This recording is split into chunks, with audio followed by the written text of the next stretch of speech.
কেমন করে কাটালে? আল্লাহকে বলছি, আল্লাহ ধরেন আজকের ঘটনাটাই বলি যে আল্লাহকে বলছি, আল্লাহ শুক্রবারের দিন আমি সকালে ঘুম থেকে উঠলাম, উঠে মাঠে গেলাম, মাঠ থেকে এসে গোসল করে জুম্মা পড়তে গেলাম। বেনামাজির কথা বলি না, বেনামাজিটা বাদ দিয়ে দেন, নামাজের কথা বলছি। এসে জোহরের নামাজ পড়লাম, তারপরে আল্লাহ বলছে বল তারপরে কি হলো? তারপরে আল্লাহ আমি ঘুমিয়ে গেলাম, খাওয়া দাওয়া করে ঘুমিয়ে গেলাম। তারপরে আসরে উঠলাম, উঠে সলাত আদায় করে নামাজ পড়ে চলে গেলাম চায়ের দোকানে। আল্লাহ বলছে ঠিক আছে চল চায়ের দোকানে। কি করলি? চায়ের দোকানে চা খেলাম। আল্লাহ বলছে সেটা খেতে হবে। তারপরে কি করলি? এবার বলছি আল্লাহ চা ছিল না দোকানে, চা তৈরি করতে লাগলো 30 মিনিট। তারপরে কি করলি? এবার আল্লাহকে বলছি, আল্লাহ চা খাওয়ার পরে দোকানে 3 ঘন্টা আমি গান ভ্যান করে বকছিলাম। আল্লাহ বলছেন কেন কেন কেন তুই বকলি? এই হিসাব দে, তাহলে জাহান্নামে যেতে হবে। আল্লাহ কিয়ামতের দিন মাল এবং জানের হিসাব নেবেন। যদি কেন পড়ে যায় একবার, তাহলে জাহান্নাম। যদি কিয়ামতের দিন আল্লাহ একবার কেন বলে দেয়, তাহলে জাহান্নাম তোমার পক্ষে ওয়াজিব হয়ে গেল, তোমাকে জাহান্নাম যেতেই হবে। বন্ধু, উসমান গানি মুসলিম জাহানের খলিফা, তারা বুঝে নিতেন যে কখন জান লাগবে আর কখন মাল লাগবে। উসমান গানি মাল নিয়ে বাজারে বিক্রি করার জন্য গেছেন, হাটে গেছেন। হাটে 3 শ্রেণীর লোক যায়। বলবেন কারা কারা? 1 নম্বরে যে মাল বিক্রি করতে যায় 1 শ্রেণী, আবার সেটাকে কিনে আনতে যায় 1 শ্রেণী। আর 1 শ্রেণীর লোক যায় ফকির মিসকিন, ফকির গরিবেরা যায়। দেখবেন রাস্তার পাশে তারা রুমাল পেরে বসে আছে 1 শ্রেণী। তো 3 শ্রেণীর লোক যাবে বাজারে, তারা 3 শ্রেণীর লোক যায়। উসমান গানি গম নিয়ে গিয়েছেন বাজারে বসে আছেন, হাটের মধ্যে বসে আছেন। এবার উসমান গানির মাল, খলিফাতুল মুসলিমিনের মাল, তার মাল খুব চকচক, গমগুলো চকচকে করছে, আয়নার মতো পরিষ্কার, তার গমে কোনো ভেজাল নেই। এবার পাইকার এসে বলছে কত নেবে বলো, কত নেবে? উসমান বলছে ভাই এখনই এলাম, এখন বাজারটা লাগতে দেন। এবার কিন্তু উসমান দেখছে ওই বহু দূরে মরুভূমির ওপারে একটা দল হেঁটে আসছে। দলটা হেঁটে হেঁটে আসছে, তার পেটের চামড়া পিঠে এসে লেগেছে, তার গালগুলো ভিতরে ঢুকে গেছে, তার চোখগুলো ভিতরে ঢুকে গেছে। কতদিন খায়নি, কখন খেয়েছে, তারা খাওয়ার ডেট ভুলে গেছে, কতদিন ধরে খায়নি। উসমান গানি দেখছে এবার তার ছেলেগুলো এরকম, প্রত্যেকটা মানুষের চেহারা ভিতরে গাল চোখ মুখ ঢুকে গেছে। আর উসমান গানি দেখছেন, আর উসমান গানি কিন্তু মাল নিয়ে বসে আছেন। এবার আসবিআই কিন্তু উসমান গানি যেখানে বসে আছেন, উসমান গানির সামনে এসে দাঁড়িয়ে দেখেছে, বলছে আমাকে কিছু দেন। এবার উসমান গানি বুঝে নিলেন যে এখন আমার আল্লাহ আমার কাছে কি চাইছে, মাল চাইছে না জান চাইছে। তখন উসমান সবাইকে কাকে এক বললে তোমরা চাদর নিয়ে এসো। এবার চাদরে করে কাকে 2 কিলো, কাকে 3 কিলো, কাকে 1 সের 2 সের করে সবাইকে দিয়ে বিলি বন্টন করে দিলেন।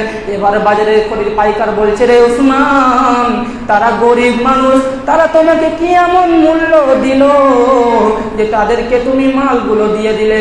এবার উসমান বলছেন রে ভাই বন্ধু তোরা শুনে নে, আমি তাদেরকে মালগুলো দিইনি, আজকের মাল আমি আমার আল্লাহকে দিয়েছি। কিসের বিনিময়ে জানো? আজকে আমি আমার মাল কিসের বিনিময়ে বিক্রি করেছি? আজকে আমি আমার জান্নাতের বিনিময়ে আমি আমার মাল বিক্রি করে দিয়েছি। তখন তারা বুঝে নিতেন যে কখন মাল লাগবে আর কখন জান লাগবে। বন্ধু, তারা জান বিশ্ব নবীজির জন্য তারা জানকে দিয়ে দিয়েছেন। বিশ্ব নবীর জন্য তারা জান দিয়েছেন। একদিন বিশ্ব নবী উহুদের প্রান্তে লোহার জামা পরে, লোহার চাদর পরে, শরীরটা ভারী হয়ে গেছে। বিশ্ব নবীজি একটা পাথরের উপরে চড়ার জন্য চেষ্টা করছেন, কিন্তু পারে না, সিঁড়ি দরকার। তখন তালাহা দেখে দিলেন, তালাহা দেখছেন যে বিশ্ব নবীজি পাথরের উপরে উঠবে, উঠলে কোনো ইসলামের উপযোগী হবে, সহটা ইসলামের হেল্প হবে। তখন বিশ্ব নবী দেখলেন, তালাহা দেখে নিলেন। তখন তালাহা দেখার পর একটা সিঁড়ি দরকার। যখন তালহা দেখলেন সিঁড়ি দরকার, তখন তালহা সিঁড়ি খুঁজতে গেলেন না, তালহা নিজে লম্বা হয়ে শুতে গেলেন, নিজের লম্বা হয়ে শুতে গেলেন। এবার বলছেন, বিশ্বনবীকে বলছেন, ইয়া রাসূলুল্লাহ, আপনি আমার বুকের উপর পা রেখে উঠে যান। তখন বিশ্বনবীজি কি বললেন? তার আগে একটা উদাহরণ দিই। একটা লোক মনে মনে ভাবছে, প্রতিদিন কান্না করছে যে আমি বিশ্বনবীজির সঙ্গে যদি বিশ্বনবীজির সাহাবী হয়ে থাকতে পারলে ভালো হতো, বিশ্বনবীর জন্য জান দিয়ে দিতাম। এটা হাদিস নয়, বুখারীর ঘটনা নয়, উদাহরণ একটা চালাক হাদিসের জন্য উদাহরণ দিচ্ছি। তখন লোকটা রোজ ভাবছে আর কাঁদছে, কিন্তু একদিন স্বপ্নে দেখছে লোকটা যে আমি বিশ্বনবীজির সঙ্গে একই গাড়িতে চলে যাচ্ছি, আর গাড়িতে অনেক সাহাবা আছে, এবার চলে যাচ্ছি। এবার সামনে একটা রাস্তা কাটা আছে, সামনে রাস্তাটা কাটা আছে। এবার সে ভাবছে যে আজকে বিশ্বনবীজির খেদমত করার সুযোগ পেয়েছি, সেখানে কাটা পূরণ করতে হবে। তো এবার বলছে যে আজকে বিশ্বনবীজির খেদমত করার সুযোগ পেয়েছি। তখন সে গাড়ি থেকে লাফিয়ে গেল তাড়াতাড়ি। এবার লাফিয়ে যাওয়ার পর সে ইট খুঁজতে গেছে, তখন যখন ইট নিয়ে আসছে দেখতে পাচ্ছে যে দুজন সাহাবী সেখানে শুতে গেছে, আর সাহাবীদের উপরে উপর দিয়ে গাড়ি পার হয়ে গেল। তাদের সঙ্গে আমাদের তুলনাই হয় না। তখন তালহাকে বলছে বিশ্বনবীজি, তালহা রে, তুমি তোমার জন্য জান্নাতকে ওয়াজিব করে নিলে, জান্নাত তোমার জন্য ওয়াজিব হয়ে গেল। এই বলে শেষ নয়, একদিন বিশ্বনবীজি গুহাতে বসে আছেন, এমন সময় তালহা দেখছে যে বিশ্বনবীজির ওপর তীর ছোড়া হয়েছে। কিছু কাফের সৈন্যরা বিশ্বনবীকে মারার জন্য তীর নিক্ষেপ করেছে। তখন তালহা দেখার পর বিশ্বনবীজিকে, আল্লাহ রসুলকে তালহা বললেন, আপনি গুহাতে চলে যান, আপনি গুহার ভিতরে ঢুকে যান।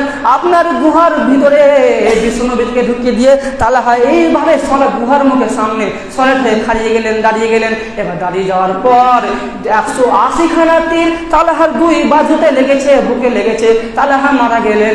এবং আল্লাহ বিশ্বনবীজি নিজে জানাজার সালাত আদায় করলেন, জানাজার নামাজ পড়লেন এবং আল্লাহকে বললেন, আল্লাহ তোমার দ্বীনের জন্য, তোমার নবীর জন্য তালহা নিজের জীবনটাকে দিয়ে দিয়েছে, আমি ওর উপরে খুশি আছি, তুমিও খুশি হয়ে যাও।